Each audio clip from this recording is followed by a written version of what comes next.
सबसे पहले आपको बहुत बहुत बधाई।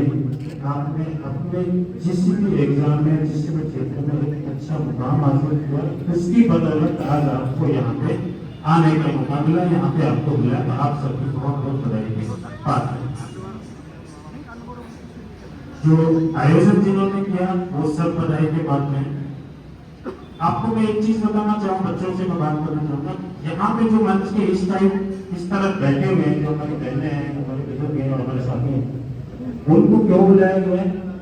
वो आपके लिए चश्मदीद गवाह है इस बात के कि उन्होंने अपने अपने क्षेत्र में कामयाबी की मंजिल हासिल की। उस कामयाबी के पीछे जो सबसे बड़ी रील थी वो क्या थी? शिक्षा। क्या इनमें से कोई भी ऐसा है जिसने बिना पढ़े कोई असिस्टेंट प्रोफेसर बन गया हो? संभव है? मैं बच्चों से पूछना चाहता हूँ, संभव है? नहीं है। कोई भी यहाँ पे टीचर है, वकील है या फिर प्रशासनिक अधिकारी है, जो भी है, सब का फील्ड कुछ भी हो सकता है।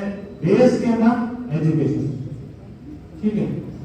दूसरी चीज अच्छी बात है, माशाल्लाह काफी दिनों में जो बदलाव की शुरुआत हुई थी और वो ठीक ठाक गति से चलने लगी है, लेकिन अभी भी हमें बहुत सारी चीजों की जरूरत है जिससे कि इस बदलाव को एक्सीलरेट किया जाए, इसको तेज किया जाए। तो कुछ इस तरह के आयोजन जो है वो आपको मोटिवेट करने के लिए है, साथ ही आपको बताने के लिए है कि एजुकेशन आपको इस स्तर तक ले जाएगी। इसके साथ ही जो हमारी दो अच्छी चीज, एक चीज हमारी ये है कि हमारी दो पीढ़ियां इस समय एजुकेशन पे काम कर रही है। एक हमारी जो सबसे अगली पीढ़ी है, इस तरह के आयोजन कर रहे हैं, आपके लिए मोटिवेशन कर रहे हैं।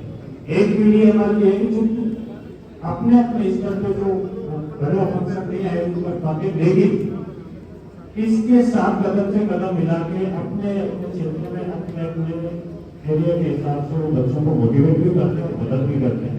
इसके लिए मैं दो साइलेंट वर्कर्स में है, यहाँ सौरभ भाई बहुत मदद करते हैं बच्चों के एजुकेशन में, और एजुकेशन के बाद नौकरियों की जो तैयारी करते हैं, खासकर के जेईएन के फील्ड में, तो हमारे प्रोफेसर रशीद भाई बहुत मदद करते हैं बच्चों की। तो ये साइलेंट हेल्प भी हमारे लिए जरूरी है।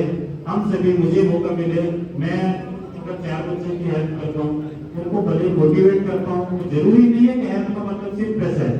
किसी भी तरीके से उनको काउंसिल करता हूँ, उनको मोटिवेट करता हूँ, उनको सही रास्ता दिखाता हूँ, उनके कंफ्यूजन दूर करता हूँ। तो ये मेरे समाज के लिए, मेरे बच्चों के लिए एक अहम योगदान है। और हम सब युवाओं की ये जिम्मेदारी है कि हम आप अपने इस जिम्मेदारी को बखूबी निभाएं।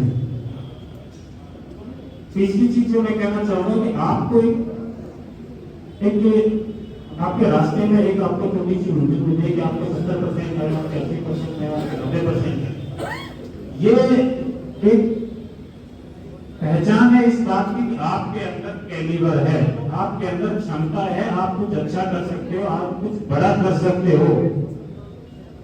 लेकिन बड़ा करने के लिए आपको इस गति को और मेहनत के साथ आगे बढ़ाना होगा। जब तक आप अपने मंजिल पर नहीं पहुंच जाते हैं, तब तक आपको इसमें लगातार वृद्धि करनी है। इसके अलावा एक चीज और मैं कहना चाहूँ कि जो भी आप कामयाब आदमी देखते हो, आप उसकी सिर्फ एक चीज देखते हो कि आज वो इस पद पे है, आज वो इतना कामयाब है, लेकिन हमें साथ ही उन परेशानियों को भी झेलना पड़ता है जो आप भी झेल रहे होंगे। आप झेलेंगे जब आप अपने कामयाबी के रास्ते पे बढ़ेंगे। तो कहने का मतलब है आपको उनसे डाइवर्ट नहीं होना है, आपको उनसे जूझना है, लड़ना है और उनको पार करना है। खासकर बहनों के लिए चैलेंजेस लड़कों की वजह ज्यादा है। तो मैं उम्मीद करता हूँ कि मैं सभी बहन पूरे हौसले के साथ, पूरी ईमानदारी के साथ इन सब चीजों से लड़ेंगे, संघर्ष करेंगे और अपनी मेहनत को जारी रखेंगे और हम कामयाब होंगे। आपकी दो बड़ी बहनें जो यहाँ पे बैठी हुई है, इन्होंने भी बहुत सारी परेशानियां झेली होंगी, बहुत सारी चीजों को संघर्ष में हरा के इन्होंने इस मुकाम को हासिल किया होगा। तो आप इन सब चीजों के लिए भी तैयार रहें कि हमें बहुत सारी चीजों का सामना करना पड़ेगा अपनी मंजिल तक पहुंचने के लिए। और चौथी चीज में सबसे लास्ट में ये कहना चाहूंगा कि आपके पास अपने अस्तित्व को बचाने के लिए अपने सम्मान के साथ जिंदगी जीने के लिए शिक्षा के अलावा कोई विकल्प ही नहीं है। कोई विकल्प नहीं है आपके पास।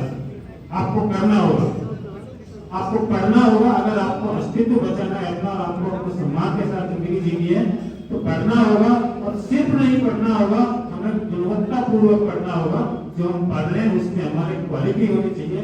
उसमें ये नहीं होना चाहिए कि हम पोस्ट ग्रेजुएट और पोस्ट ग्रेजुएट हो गए पॉलिटिकल साइंस में, हमें ये नहीं पता कि भारत के राष्ट्रपति का चुनाव का प्रोसेस क्या है। कोई फायदा नहीं है ऐसे पढ़ाई का, है ना। और वो जो अच्छे बच्चे हैं जो संघर्ष कर रहे हैं उनके लिए भी कहीं ना कहीं वो दिक्कत पैदा करते हैं। वो उदाहरण देते हैं कि फलाने का लड़का है, मैं करके नहीं बोल रहा हूँ। आपको गुणवत्तापूर्वक शिक्षा प्राप्त करनी है। और शिक्षा के लिए फिर कहना चाहूंगा कि इसके अलावा आपके पास कोई विकल्प नहीं है, न सम्मान के साथ जीने का और न अपने अस्तित्व को बचाने का। तो मैं उम्मीद करता हूं कि यहाँ जो भी बच्चे आए कम से कम एक दो चीज अपने साथ लेके जाए, ये दृढ़ संकल्प लेके जाए कि हमें ये करना है। इंशाल्लाह सब चीजें साथ अच्छी होंगी। अल्लाह हाफ़िज़।